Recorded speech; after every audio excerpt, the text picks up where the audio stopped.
What's going on, everybody? Welcome back to the channel. I am Lady Nika and with another review. This review is going to be episode 4 of the web series Tangled and Twisted. Sorry y'all, I'm late. I know y'all been waiting on a hoe, patiently holding down for a bitch, but Charlie, just took me a minute. And then on top of everything, I went to recording this morning and my laptop then went out, and I'm like, you know what? The powers that be do not want to let a hoe be great, but I'm going to do this here, even if we got to do it by the cell phone. So, let me try to get this done. Hopefully Santa going to put something like that up under my damn tree, honey, because, girl, ooh, that irritated me. My laptop went out. But anyway, we're here. We are back. Episode 4 has dropped. For those of y'all who are not subscribed to this TV series, check my description box. It will have the link to this episode that I'm about to review, as well as the trailer for episode 5, which is should be dropping within the next week or two. Okay, so let's get right on into it. Now, y'all remember from the last review, Mookie and the crew had to go to South Carolina because, see, the block was hot. They had then went and avenged him and Miss May's Aunt May's honor when this little crew of guys had pulled up on them and was pulling guns out and scared poor Miss May to almost, to her early death. They decided they were going to go get revenge, and in getting revenge, they ended up killing this squad of guys that had just, rolled up on them. So they had to get out of town before things got really bad, and they are now in South Carolina. But while they in South Carolina, all hell is breaking loose back here in Georgia. Okay? Now, this episode opens up with Miss May. She's in the house. She's distraught. She hasn't heard from her nephew since they left that day. You remember the day they left after the boy tried to roll up on them with the guns? Everybody got their guns, and someone was putting ski masks on, and they went over into the next neighborhood and did what they had to do. She hasn't seen or heard from them since that day. So she is distraught, okay? The stress of it got her all tangled and twisted, if you want, But we see she's steady calling those numbers. She keeps calling each one of them, trying to get them to answer the phone. She crying and praying for their safety. And side note, while I'm talking about Miss May, can we get Miss May a new wig, please? Can we get Miss May a new wig? I mean, you can go right down to Sally Mae's and get her a nice wig for $49.99. I need Miss May to get out that wig. That's one of them hooker turn Christian wigs, and that's too pretty a woman for that. Please take her out that wig on the next episode or episodes to come, please. That is a hot synthetic mess is what she has on her head. But she's stressed out. She worried about the boys. She can't reach them. She's calling, leaving messages. She don't know what to do. It's just got her on the brink of going completely crazy. Now, let's meet back up with Officer Nelson and Officer Wells. These are the two of the most crooked, fine-ass cops that this show has to offer, okay? Child, They appear to be on this, like, stakeout, okay? But they talking about, something that's supposed to be coming from overseas, and the person said they need to just get it out there, and if they get it out there, it can possibly lead to them making $20,000 off of this. Of course, Nelson talking about all he needs to know is which gun to bring, because he got a thing for glots, for pumps and shit like that. Said mind him a booty. That's what he told us. Now, these dudes here so fucking crooked that even if you stretch their asses out, they still gonna have a crook in them, okay? And we get a little blowback on how they really get down, okay? We see a scene where this young lady by the name of Kim, she's obviously one of the ladies of the night. And she comes up to Officer Nelson's car and she's saying, for $250, I can show you a wonderful time. Now, at first he was asking about where the other chicks is, okay? Because I'm assuming it's a harem of hoes. But he's asking her, what the other chick said. She told him, honey, for you get me on that Molly, I can beat 2 or 3 bitches, okay? So he tell her to get in. So I don't know how long he was with this girl or not, because when the initial contact was made, it was daylight. By the time they made it to their spot to do their bidding, it's dark. Now, they get to the spot. The whole while on the way there, she's asking questions like, he ain't gonna get no food, he ain't gonna get no weed, he ain't gonna get no Molly. She wanna get her head bad, okay? She say in order for her to get his head right, she gotta get her head right. So he playing it off, telling her, we gonna talk about that in a minute. So we see them park, right? And when they park, she got a new proposition for him. She told him, look, I know the deal was $250, but look him. For $500, you can have me all night. So for $500, he can access any of her holes, from her ass, her china box, her mouth. Hell, he can even get her ear and hear that nigga coming if that's what he want for the $500. Okay. Well, he's steady asking now about where is the other girls. She telling him, I done told you, if you put me on the Molly, I'm gonna be 4 or 5 bitches for you. He told her she talking too much. So she told him, I tell you what, let me tell you what I'm going to do for you. I'm going to go ahead on and get your little head right, and maybe your big head will be able to come about that $500, because that's what I'm going to need. Now, not one time did he agree to no $500, but she went to slobbing on the knob, okay? So she in there getting him a full fellatio job done by Kim, and we see in the lights ahead that there are flashing lights. Now, we all know the flashing lights mean one thing. Here come them people, bitch. Here come them people. When she gets up from doing her little bidding, she notices the lights too, and automatically she is upset and don't know what she gonna do, because bitch, you busted. Child, here come Officer Wells to arrest her motherfucking ass for prostitution. Now, she tried to say that Wells, Nelson was her boyfriend. He ain't saying nothing. He just sitting there because he know what's up. This crooked cop, baby, crooked cop, follow a bitch. He's sitting there. On that question he got is, can she go ahead on and finish? Baby Wells done pull her out that car, then throw it up against that damn car, put them handcuffs on her, and she is saying, you just mad because I didn't give you the pussy. That's why you want to take me to jail. She kind of resisting a little bit, to the point where he has to ask the other officer, can you get your your bitch together? And it's at that moment she realized that he was an undercover cop all along. So she going to jail, and if she don't stop this shit, she gonna have a resisting charge added on to her. Girl, see, that life, that damn life, child.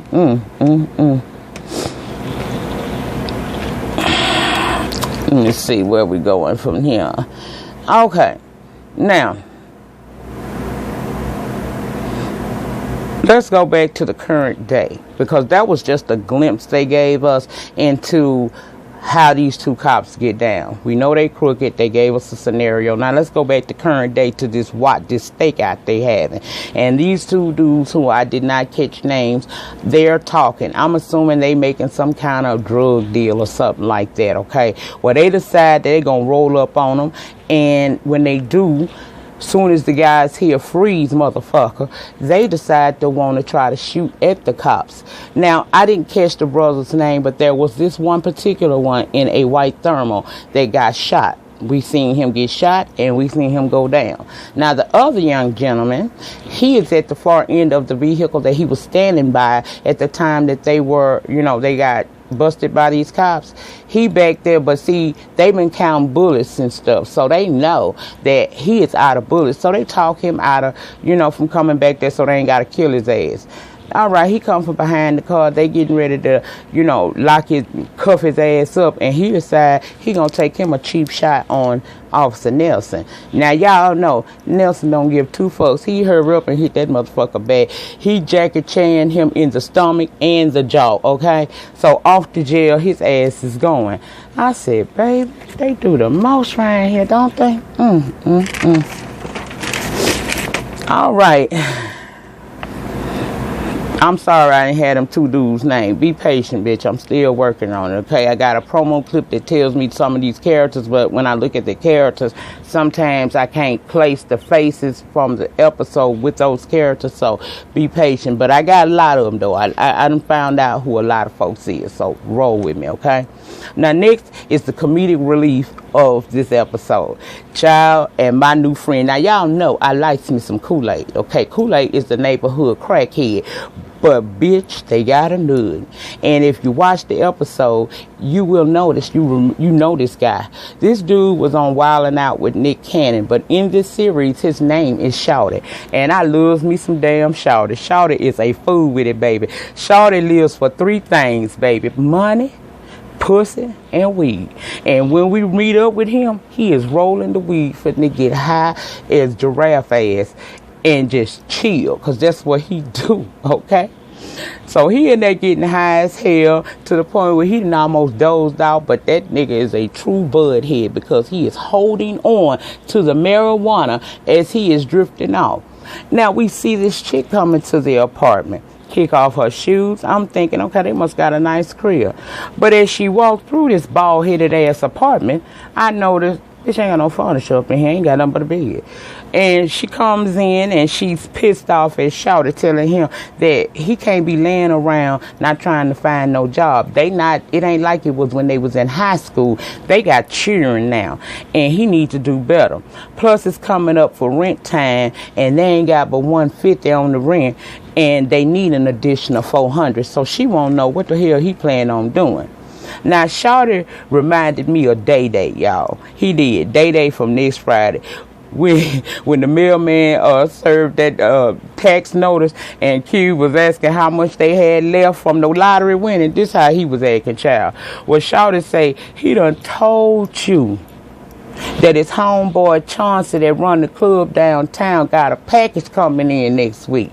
And he gonna split that package between himself, Chauncey, and another one of the homies. And once he flipped that, then they'll be able to have their rent. So what is you talking about? What you stressing about? While I rent money, I got this, boo. Now she ain't really trying to hit this shit, you know. She said they got babies and her babies don't need no dope dealer daddy. Well, girl, what the fuck was he ever? That seemed like that's what Shawty do.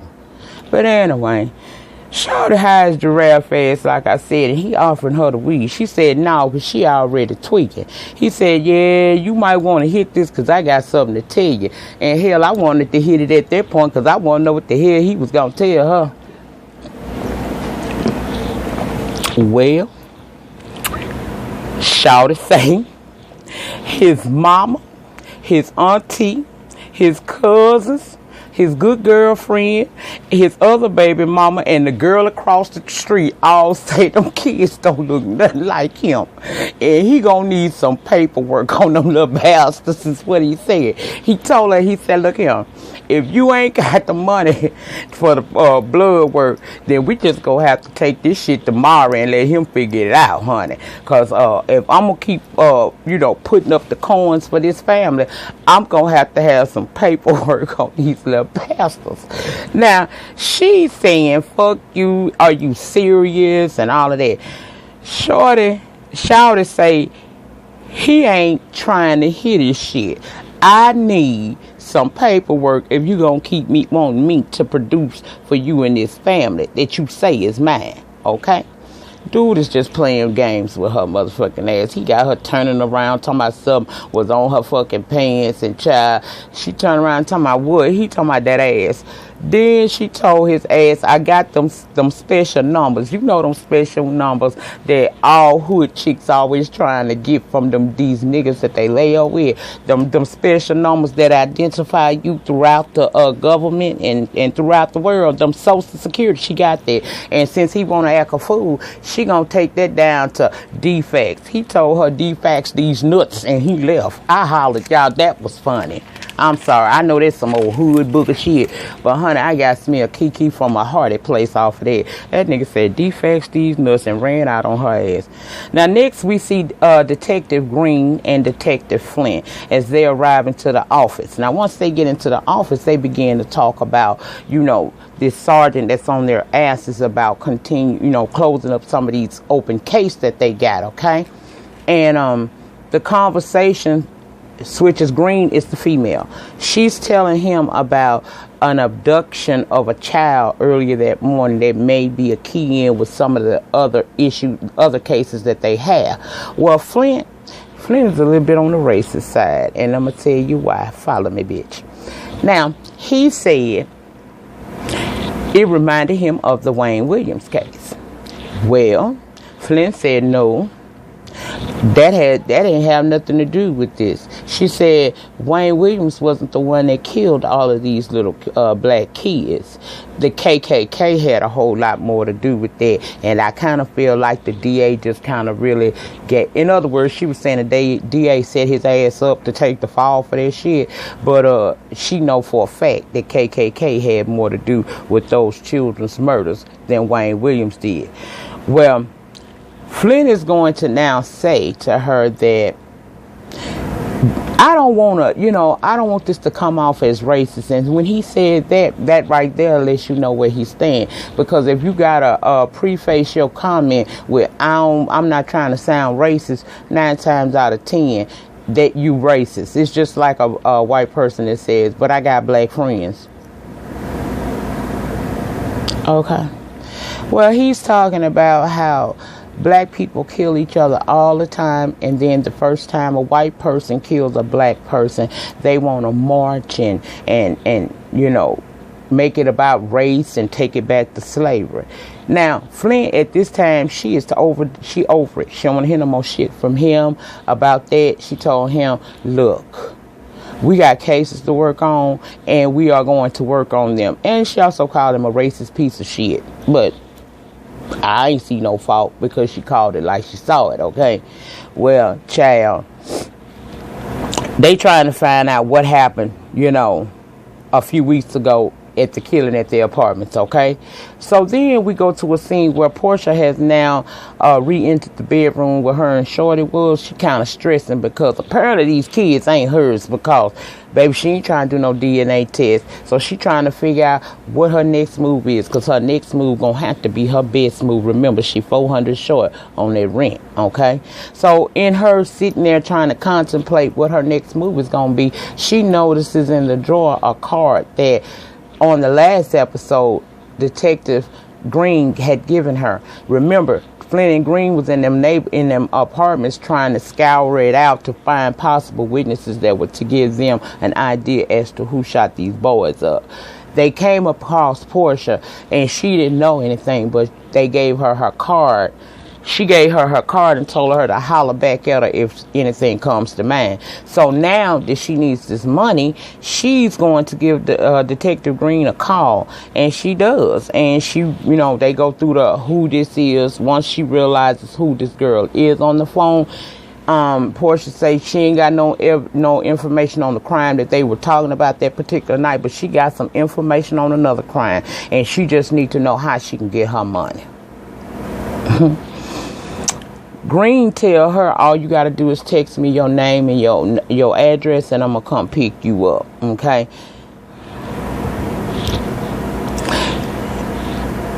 That's what happens. She go to get her, okay? Now, when she come back, she goes in there and she lets Flint know, I got 2 witnesses that's possibly going to come in here and give us some information that we need. What I need you to do is, I'm going to play the bad cop, you play the good cop. I'm going to reel them in, you hook them.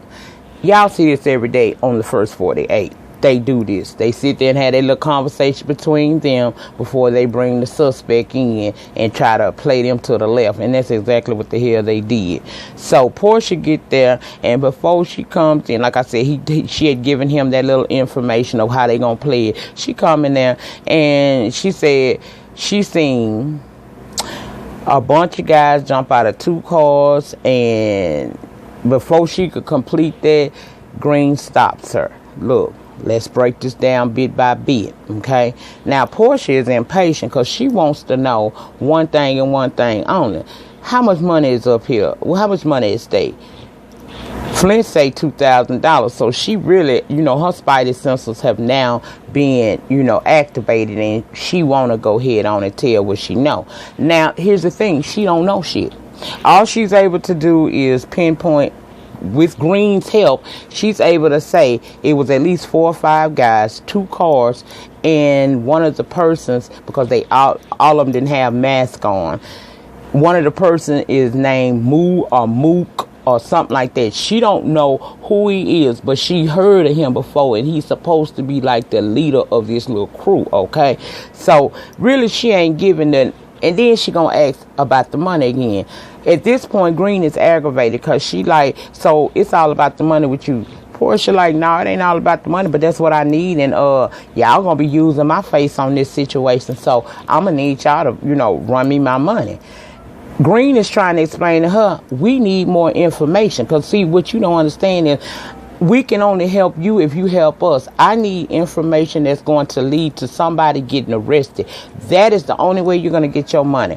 Portia like, I done told y'all, and that's how she said it, I done told y'all all I know. If I knew anything else about the man, I'd have told y'all already. But I don't know nothing else, so I done gave y'all what I could give y'all.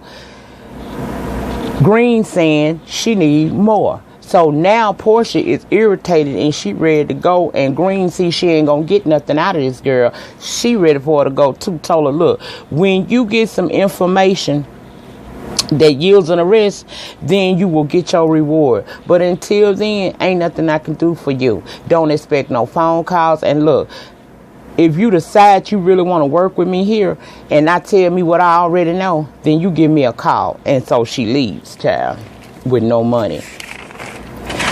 Next come this other guy. He coming there from the gate talking about the money, child. Talking about he can't tell them, he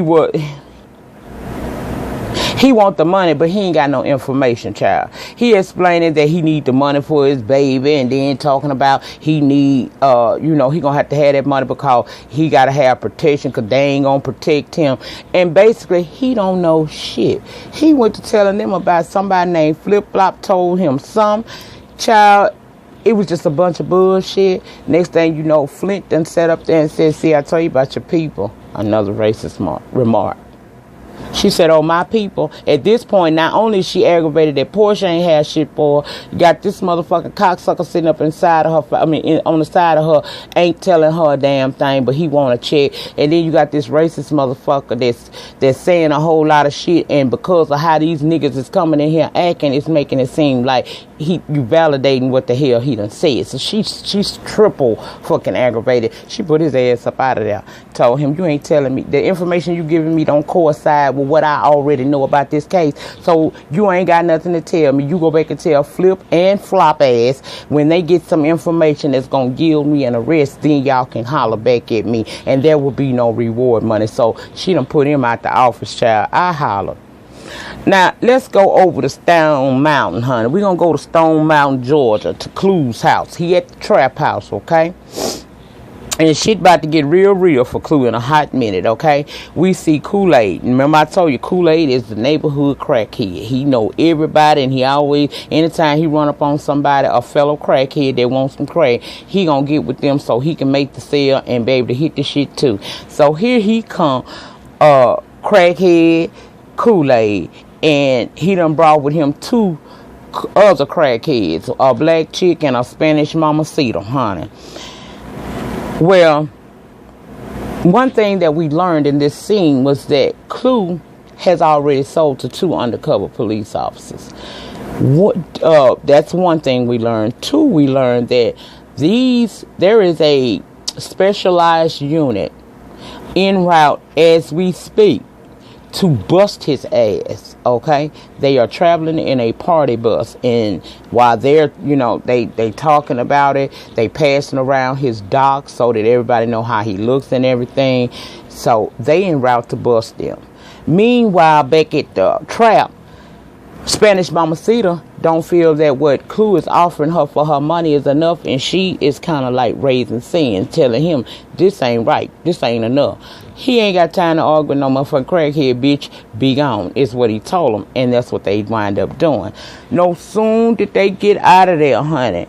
45 minutes later, the party bus pulls up, and who shall come from out of it? You got Officer Wells, Officer Nelson, and 3 other big dudes running out at them. Now Clue, he takes off running toward the back of the house, about to jump the fence, get his ass hung up there, so Nelson and Wells got his ass. Now it's them other 2 fat ass officers, they catch Dooney ass, because he done ran, he's one of the dope dealers out there, he done ran in the bathroom, he trying to flush down the damn dope and stuff, and they done caught his ass and heisted him up by his britches and got him on the floor, and they're telling him, you want to be a trap star, smile for the camera, bitch, we got you. Now I had some concerns about this shit right here.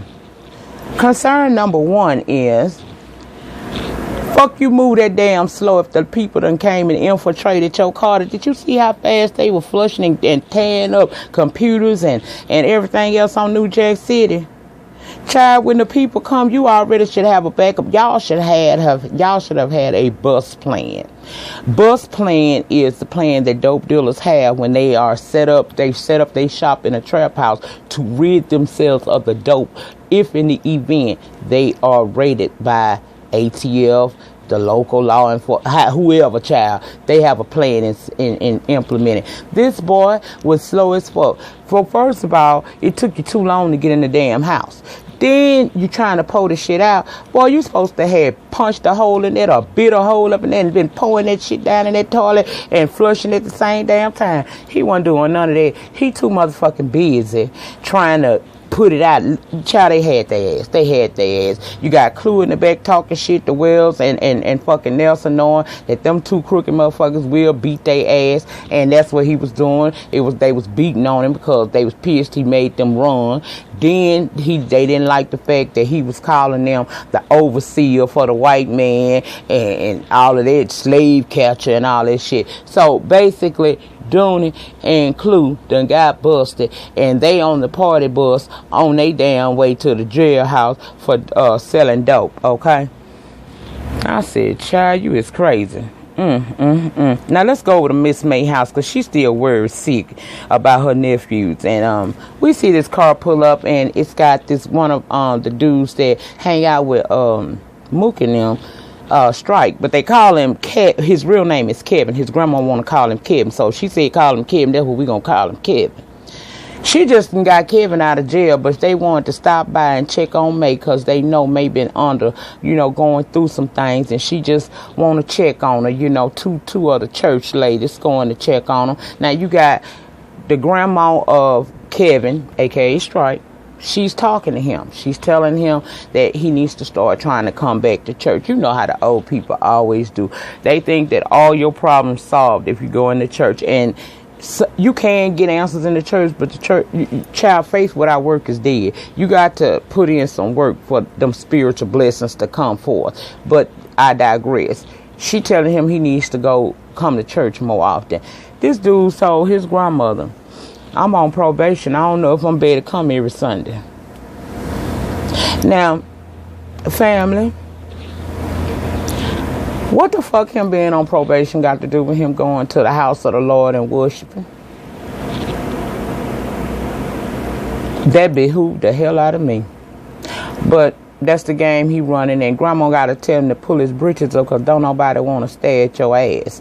So they on their way knocking on Aunt May door, and she lets them in, child. She let them in, and they say they came by to check on her and stuff cause they know she had been, worried about her nephews. And she basically, the other lady that's sitting there with the braids in her head that's gonna later say that, she hoped they didn't kill nobody.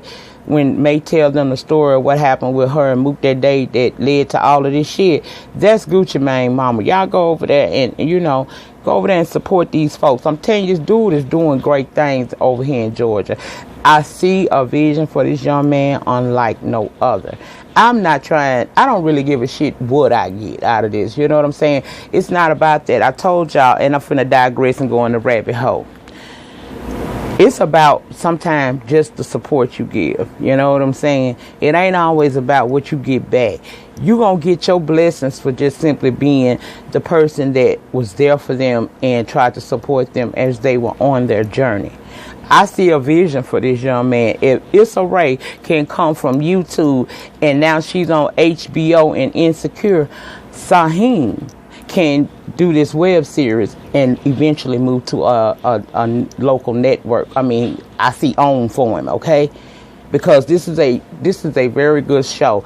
This web series is it gives you an inside look into what goes on in urban communities today with our young folks and how their quest to have quick money can lead to a quick downfall that could eventually either cost them their lives or disrupt their lives in a major way, i.e. jail. Okay? So I'm not the biggest YouTuber on here, but I got enough people. I got more than he do. And I got enough people that stop by and watch me. And y'all truly support me that I can do these reviews for him and hope that you all will pass this on. This ain't nothing but a blessing. I was blessed to be able to see the series and be asked to be a part of it as far as the reviews. I'm blessing you all with a little snippet of what this is all about. And you can bless him by going over, watching the show, and subscribing to the channel. We don't know where this going to lead, but I'm telling you, he in his due season, and the Spirit told me to say that. But I digress. Let me get back to what's going on with May and them at this damn table. Miss May is out her mind worrying. She say her blood pressure done went up. She say her chest hurting, and she ain't heard from these boys in days.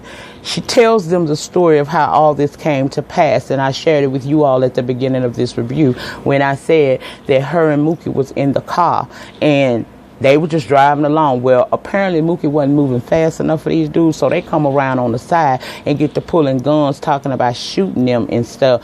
And you know, Mook is a street dude. He not going to take that laying down. So when he get back to Miss May house, him and his boys posse up and they go handle that. Gucci Mane mama say, well, we can't do nothing but pray about it and hope that they didn't kill nobody. Both of the ladies are saying that these boys was raised up in the church, but ever since they left the church, they have gone on to do things that unbecoming of them because they weren't raised like that.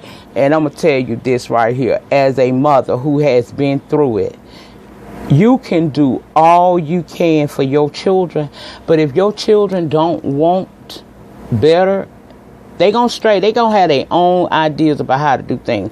When y'all met me, I was going through it because I did everything according to how I was told, you know, coming along in life that you're supposed to do. I got married.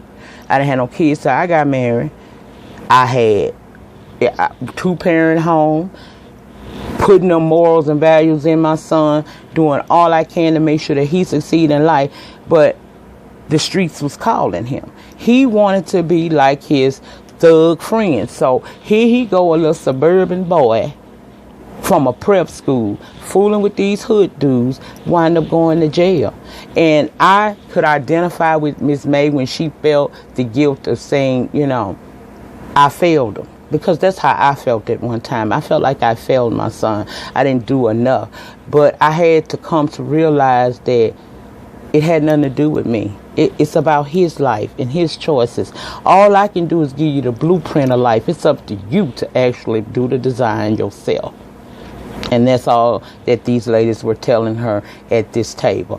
It was geared around restoring her faith and keeping her encouraged. And we all need that. Hell, I'm trying to encourage right now by doing this review.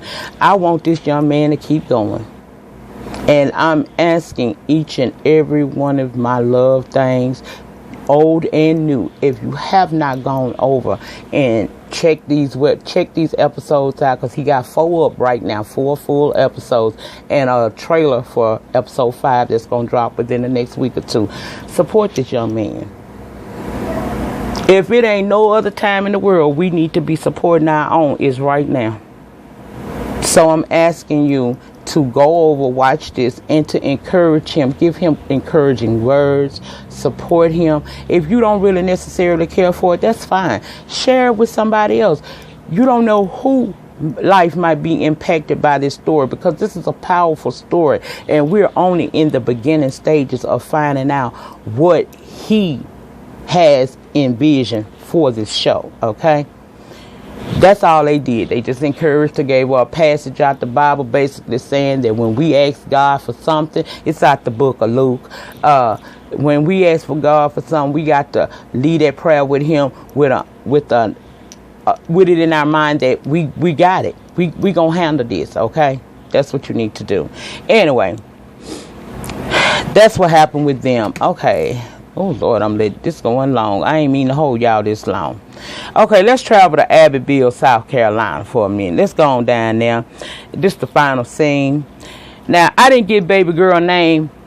I couldn't readily identify her based on the fact from the promo clip. So y'all know me. I will give you a name, and I gave her Nipples. Now, if you want to know why I call her Nipples, go watch the web series. You'll find out. Child, Nipples was all right with me. She almost made me press my temporary lesbian button, bitch. This girl was bad. Okay, now figure out if I'm really for real about that temporary lesbian button. Anyway. She in there, she done got this cat up in here, a Nelly look-alike, and she playing him. She playing him real good. Baby, she got him on her breast. She over there giving him sloppy dome. He is so into all of this. Meanwhile, she done left that door open for Mook and his crew to come in there and get his ass, because apparently he has some dope and he got some money that they want. And honey, he is so into that motherfucking sloppy toppy he getting. He don't even hear these dudes roll up on him. Baby, they done rolled up on him, then put him down on the ground. He done realized those nipples, it was a part of it. Baby, they done put this man in the trunk and said they finna take him to the spot, get his shit. And old girl reminded them nipples. She said, y'all know y'all got to kill him, because he done seen me. He could recognize me. So Mook like, yeah, you know, we got you. You know, we gonna handle this. Get that. Come back and bring you your ends like we promised, and we'll take it from there. Okay. So we see him being put in the damn trunk. They done bagged out and they take off, and that's where the series ends for this episode. Y'all, this is good. This is good. If you enjoyed New Jack City and that type of shit, then this is really going to really touch home, because this is more really what's going on today in some of these communities. It's showing young folks one very important lesson. Anything in life worth having is worth you working for and waiting for. Anything that comes fast going to leave even faster. And it also speaks to how young women view themselves. You are worth more than a $250 trick. You know, so I encourage you all. I will put the trailer for episode 5 that's about to drop down in my in my description box. I will link this channel in my description box, and I ask you all to just, you know, don't wait till the man that made it to own and then be up in there in them comments on Facebook, Twitter, Instagram, or Snapchat talking about, oh, I knew it. No, don't say that. If you ain't riding with him now, then you don't have the right to enjoy when he makes it. Okay, so let's work with each other, support each other. This is a black man. Him and Cecil are working very hard along with the actors of this series to share these episodes out to us, and it's good, y'all. It's some good fucking shit. If you're in the web series, get your ass on over there. Drop down in that description box everything you need. I'm gonna put it right there for you.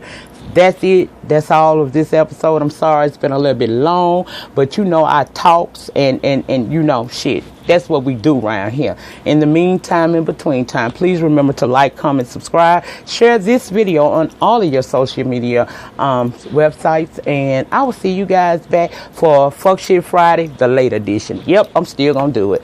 Peace.